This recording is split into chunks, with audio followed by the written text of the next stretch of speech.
Welcome back to Live at 4. News broke yesterday that WIU women's head basketball coach J.D. Gravina has signed a contract extension to remain the Leathernecks head coach through the 2020-21 season.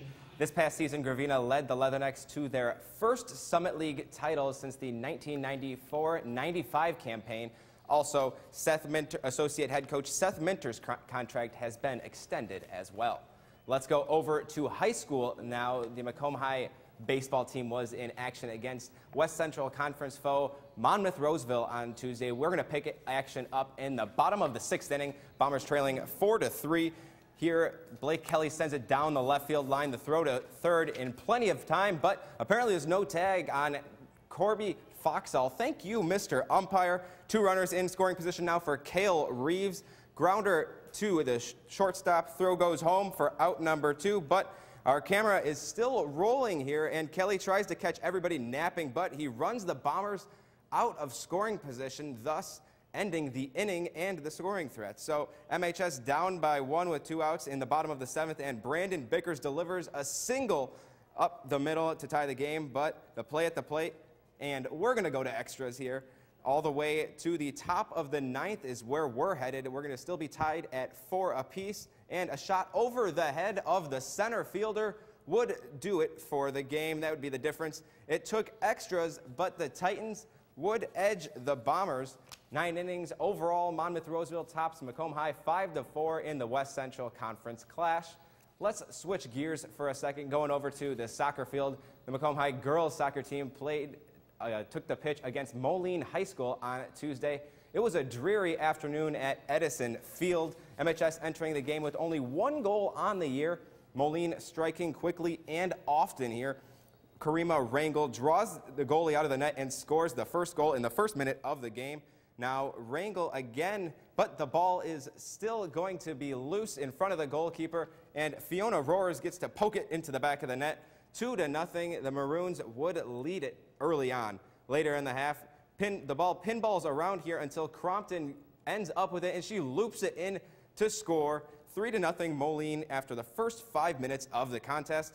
Now we get to the corner kick opportunity for Moline, but the Macomb High goalie hangs tough for the save, and that was all she wrote right there. But another bullet is hauled in for another save, and she gets a lot of these chances here. Macomb High goalie saves that one.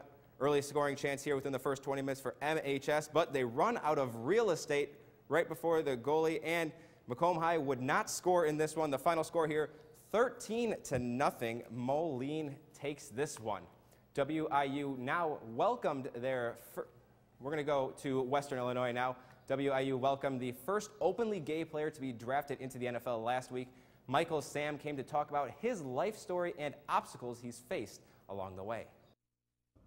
Michael Sam, the first openly gay player to be drafted into the NFL, visited Western Illinois on Wednesday, telling his story about how he overcame adversity and if he considers himself a role model in the LGBT community.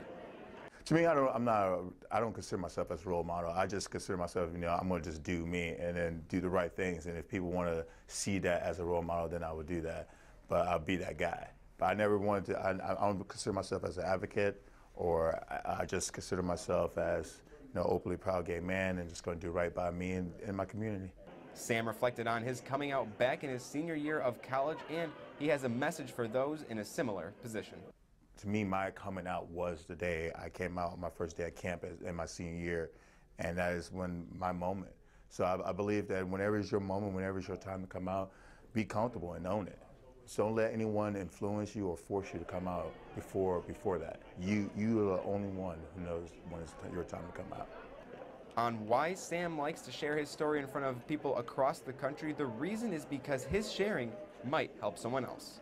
It's a part of the healing process for me is to get to share.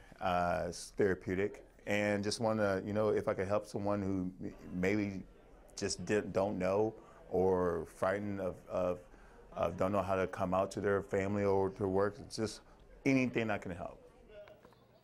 Sam is going to be continuing his speaking tour next week as he visits the University of Kentucky on Wednesday. That's all for sports. Final word is next.